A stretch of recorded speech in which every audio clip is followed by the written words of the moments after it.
Amang Diyos na makapangyarihan at dakila sa lahat, sa pangalan ni Jesus, Panginoon, ito, pasalamat kami sa araw na ito, Panginoon, sa panibagong buhay at kalakasan, at sa panibagong pagkakataon, Panginoon, na muli kami, Panginoon, ay makapapakinig, Panginoon, ng inyong banal na salita. Lord, sa oras na ito, Panginoon, humihingi po kami, Panginoon, ng kapatawaran, Panginoon, sa lahat ng aming mga nagawang kasalanan, Lord, ano man ang aming pagkakamali, ano man ang aming nasabi, narinig at nasalita, Panginoon, ano man ang aming nagawa, ano mang bagay, Panginoon, na hindi kalugod-lugod, Panginoon, sa inyong harapan, Panginoon, na inyong sumpungan, Panginoon. Lord, humihingi po kami, Panginoon, ng tawad, Panginoon. Lord, sa oras na ito, Panginoon, ay humihingi rin po kami, Panginoon, ng patnubay at gabay, Panginoon. Humihingi kami, Panginoon, ng guidance, Panginoon. Humihingi kami, Panginoon, ng wisdom and knowledge, Panginoon, na nagmumula sa inyo, Panginoon. At ang aming mga pag-aaralan na mensahe, Panginoon, bibliogad na gawin yung buhay ng salita, Panginoon, na magrema sa aming buhay, sa aming puso, Panginoon. Lord, tulungan niyo kami, Panginoon, na maunawaan, Panginoon, bawat salita, Panginoon, na lalabas sa bibig, Panginoon, sa salita, Panginoon. Lord, itago niyo po siya, Panginoon, sa inyong likuran, Panginoon, at hindi ang kanyang karumihan ang makita, Panginoon, hindi ang kanyang kabanalan, Panginoon. Lord, salamat, Panginoon, sa oras na ito, Panginoon, and we pray, O God, na Panginoon, wasagin niyo anumang plano ng kaaway, anumang distraction, Lord. We pray, O God, na i-cover niyo, Panginoon, ang apat na sulok ng bahay-sambahang ito, Panginoon.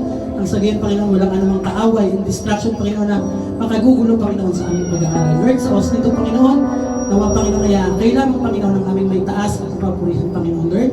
Sa inyo po ang pinakamataas na papuri at pasasalamat sa Panginoon Jesus. Amen. Yan, last week, napag-aralan po natin ay yung Kristiyanong pamumuhay. Yan. So ngayon po, ang atin naman pong pag-aaralan, patungkol pa rin po sa pagiging Kristiyano. Ang tema po natin ay, madali bang maging Kristiyano? Diba? Kasi last week, pinag-aralan natin Kristiyanong pamumuhay. Ngayon, pag-aralan natin kung madali po bang maging Kristiyano. So, madali nga bang maging Kristiyano? Kung ang sagot po ay oo, so tingnan po natin kung talaga bang madali. Basahin po natin sa Mateo 5:44.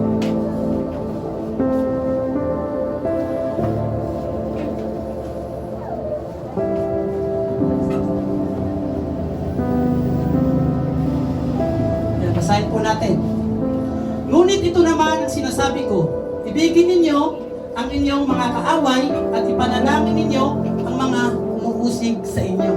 Ang tanong po, madali po bang maging Kristiyano? Madali po bang ipanalangin yung mga taong umuusig sa inyo?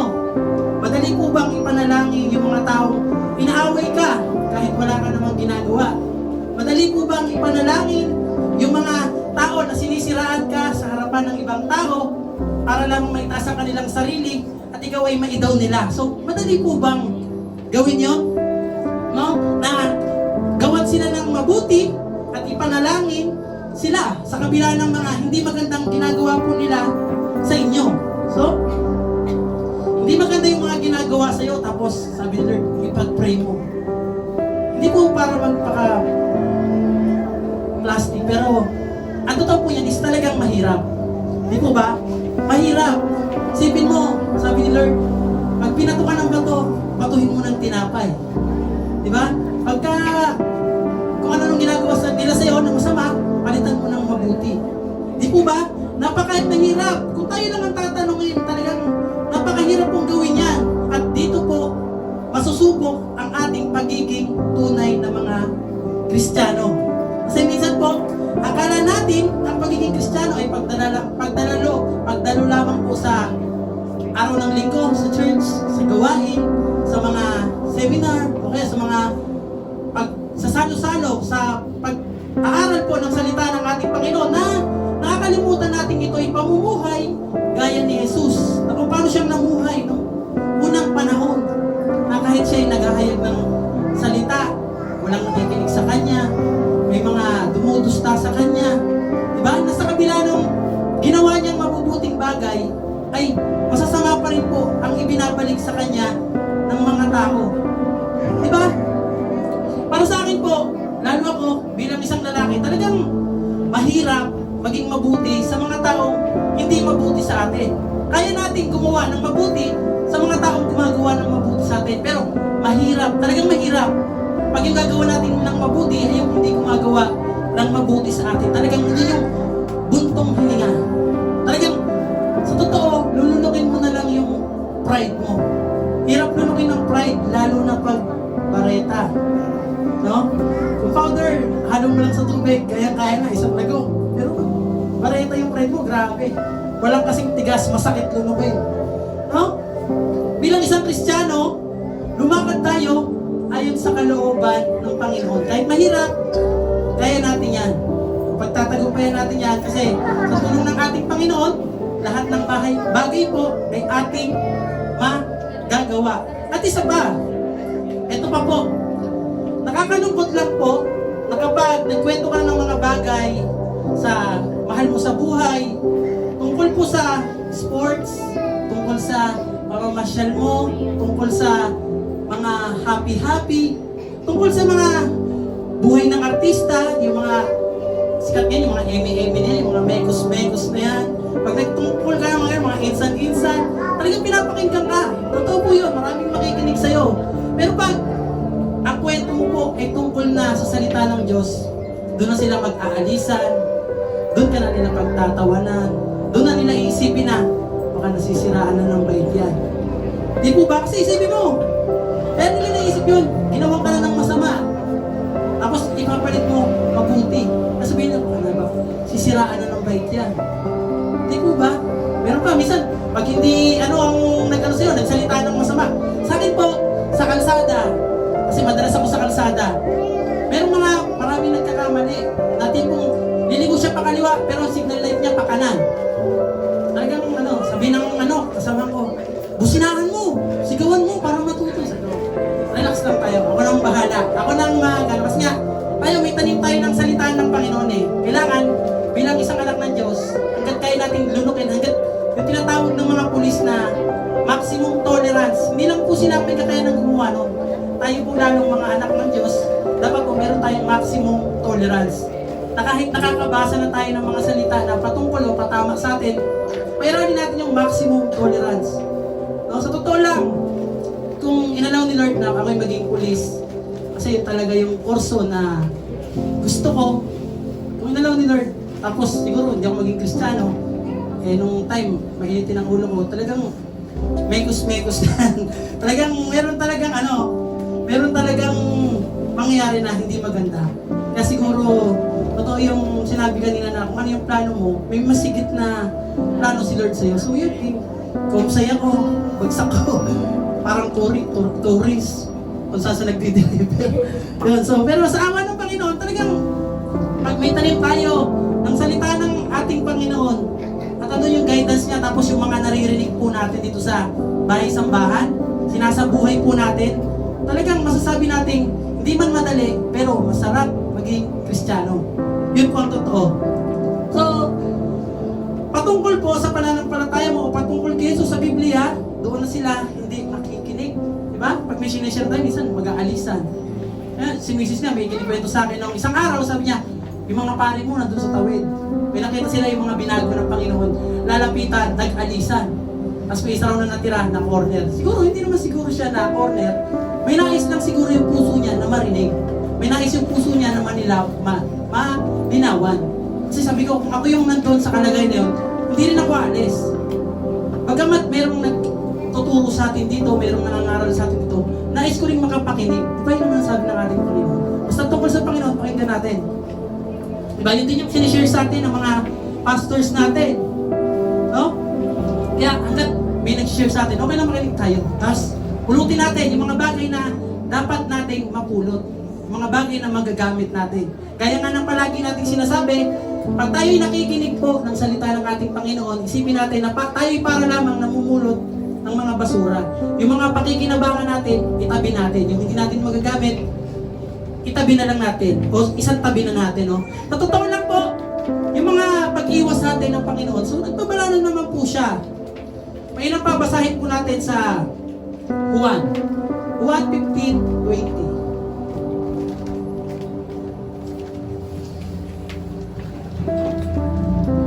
Nung time po na yun, nagbabala na po ang ating Panginoong Jesus na darating tayo sa talagang mga hindi tayo papansinin.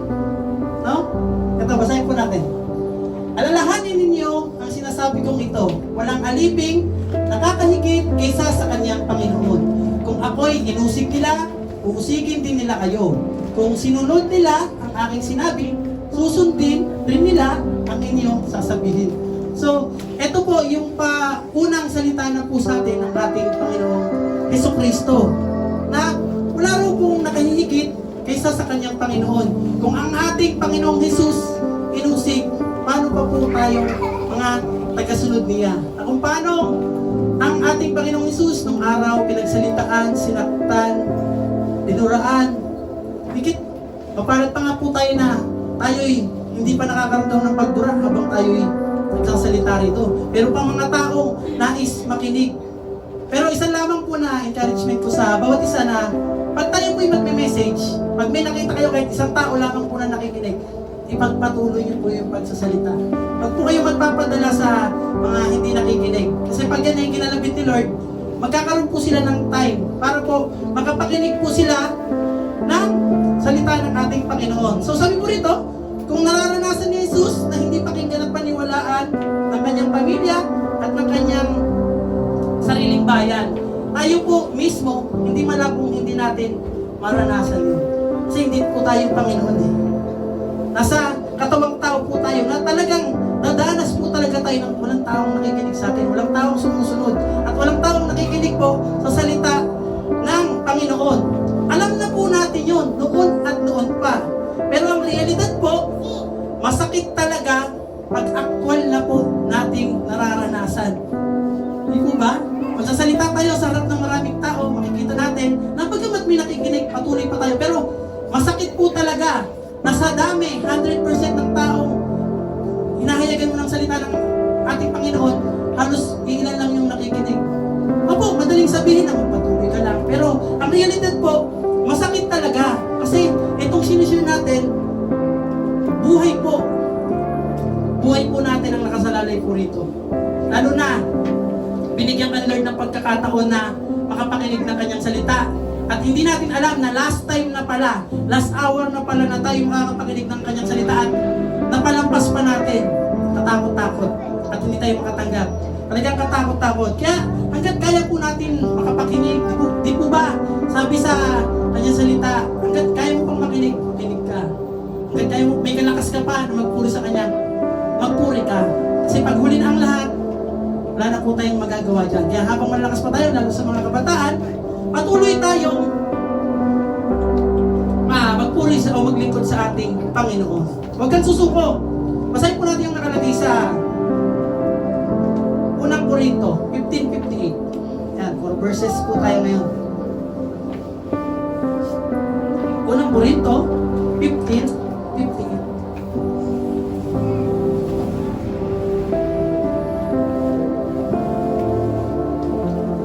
Kaya nga, mga minamahal ko kapatid, magpakatatag kayo at huwag matinag. Maging masipag kayo sa paglilingkod sa Panginoon dahil alam ninyong hindi masasayang ang inyong paghihirap sa Kanya. Yun. Napakalinaw na po. Sa totoo lang, hindi na kailangan ng paliwanag eh. Kasi napakalinaw po. Tagalog na Tagalog. Tagalog naman po tayo lahat. Bagamat may mga Bisaya. Pero nakakaintindi ng Tagalog. Sabi po, kaya nga mga minamahal kong kapatid, magpakatatag kayo. Ibig sabihin talagang may paghihirap kasi talagang may pagdadaanan kasi kailangan mong maging matatag eh. Huwag matinag. Ibig sabihin, pwede kang manlambot, pwede kang masira, pwede kang maging marupok. Pero sabi, huwag kang matinag. Maging masipag kayo sa paglilingkod. Ibig sabihin po, pwede tayong tamarin. Kasi ang sabi, maging masipag sa paglilingkod sa Panginoon dahil alam ninyong hindi masasayang. So, pwedeng masayang pag sa iba nyo ginawa. Pero paglilingkod sa Panginoon, wala pong sayang. Ang inyong paghihirap, ibig sabihin, hindi madali. Kasi meron pong paghihirap. Napakalinaw naman po. So, ibaba lang po natin sa 57. Or yakyat.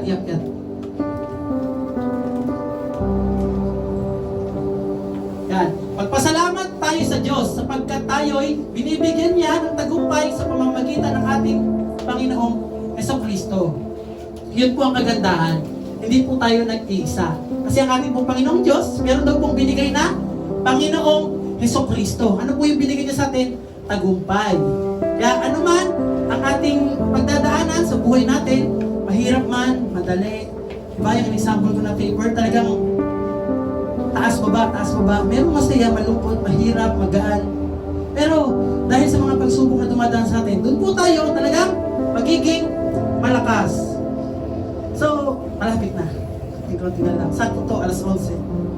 So, may tanong lang po ako. Ang lahat po ba ng magpapasaya sa tao ay mali at kasalanan na agad? Diba? So, para sa akin lang po ito, pwede rin kayong sumagot sa inyong mga sarili.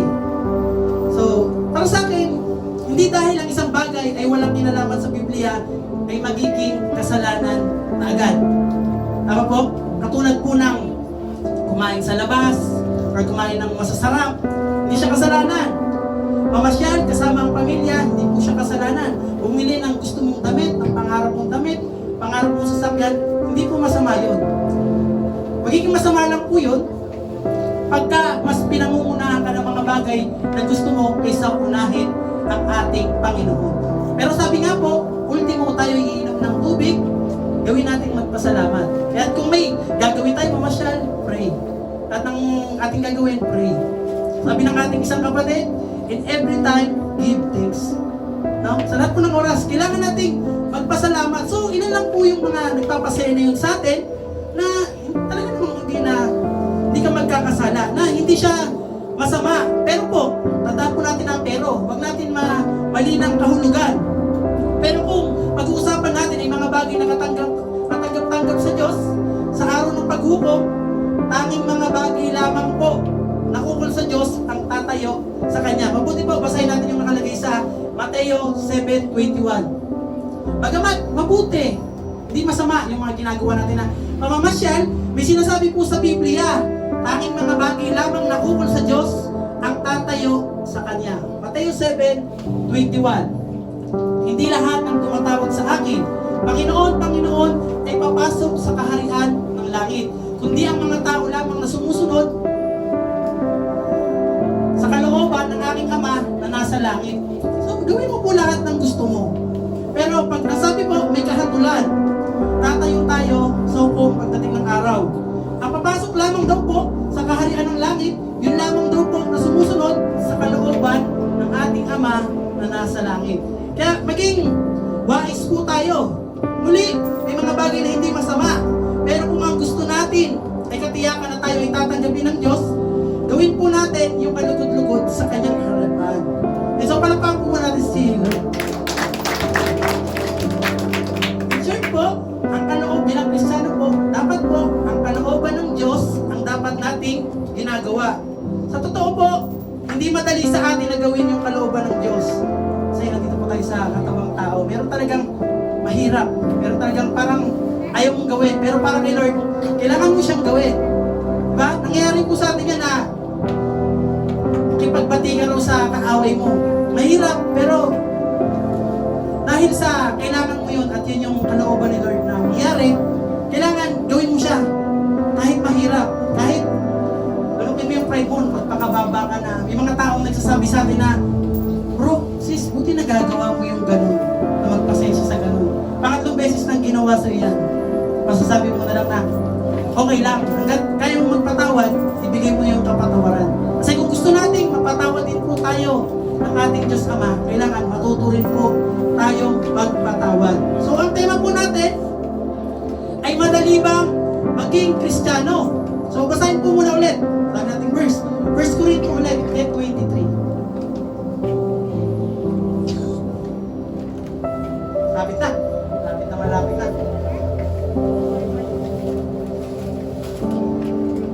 Yan. So madali po bang maging Kristiyano? Yun po ang ating tema. Basahin natin. Mayroon namang magsasabi, malaya akong gumawa ng anuman. Ngunit hindi lahat ng ito ay nakakabuti. Malaya akong gumawa ng anuman. Ngunit hindi rin lahat ng ito ay makakatulong. Napakalinaw na po. Dahil binigyan tayo ni Lord ng freedom of choose and with freedom of choice. Malaya tayo sa lahat ng bagay kung ano ang ating gagawin. Kaya nga nung napag-aralan natin, nung last week, piliin natin yung kalugod-lugod sa ating Panginoon. Sabi po, malaya ako, malaya ka, malaya kahit sino sa inyo na gumawa ng anuman. Pero tandaan nyo, hindi lahat ng ito ay nakakabuti. Marahil gusto mong mangyari, pero hindi aalaw ni Lord yun kasi marahil maaari kang mapahamak. Malaya ka, malaya ako, malaya kahit sino sa atin na gumawa ng anuman. Gawin mo yung kung anuman ang gusto mo, ngunit hindi lahat ng ito ay makakatulong. Tandaan po natin yan, hindi po yan sa akin nanggaling. Nanggaling po yan sa salita ng ating Panginoon. Kung sa tingin mo, medyo naliligo ka na, basa ka ulit ng Biblia. Patuloy lang, kung nakalimutan mo yung verse, basa ka ulit. Meron na tayong Google ngayon. Sabihin mo lang yung kahit isang word lang regarding sa patungkol sa pasensya. Tapos verse. Ang dami nang lalabas doon. Kaya napakadali nang maghanap ngayon ng i-message sa tao. Kung paano. Pero mag-ingat po tayo kailangan word of God pa rin. Kailangan basahin natin ng mabuti, pag-aralan natin. Kung na kailangan pagpuyatan po natin. Kung sa tingin mo medyo naliligo ka na, basa ka ulit ng Biblia para naman ma-remind ulit tayo. So, basa ulit tayo. Roma 12:2. Palagay ko yung last verse na ito.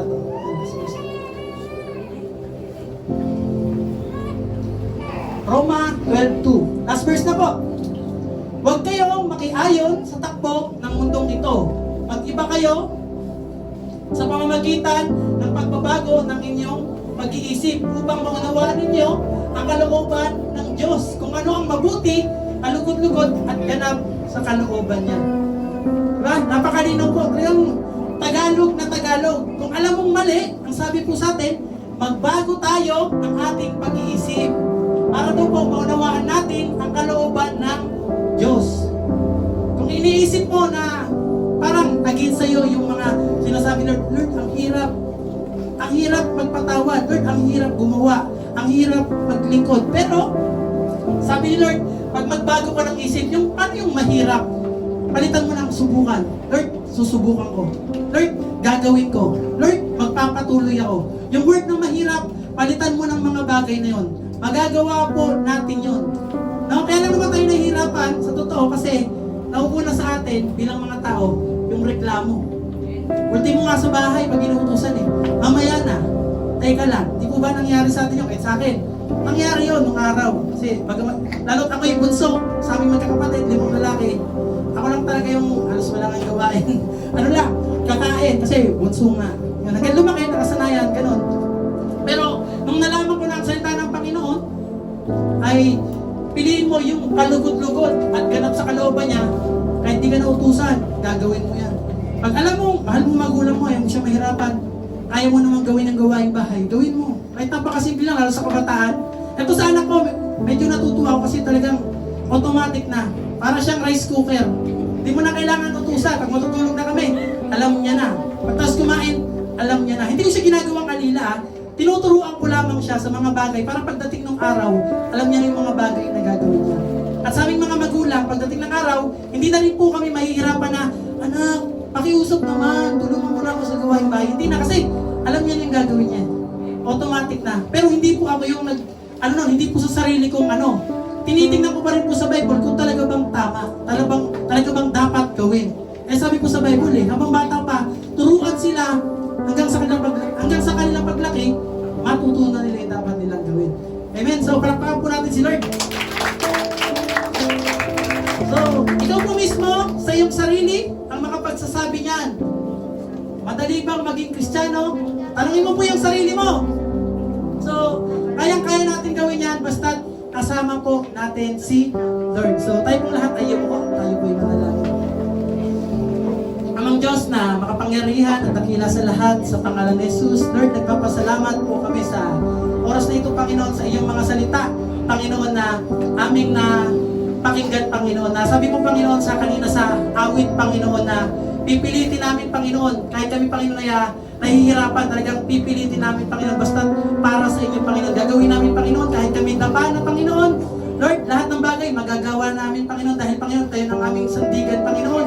Lord, kayo ang aming sinasandalan. Lord, kayo ang aming bato, Panginoon, na tinutungtungan, Panginoon. Kaya, Lord, naniniwala po kami na walang sino man ang makakatinag sa amin, Panginoon, basta kayo ang kasama namin, Panginoon. Naniniwala kami, Panginoon, na walang anumang bagay o walang anumang masamang bagay, Panginoon, na makagagapi sa amin, Panginoon, dahil kayo ang aming protection, Panginoon.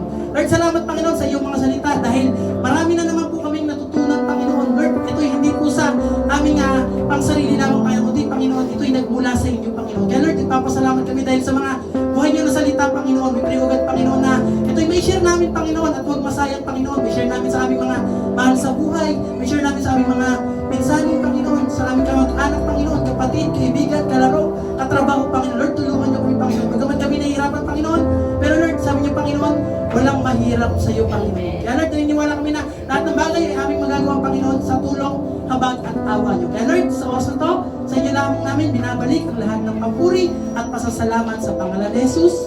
Amen.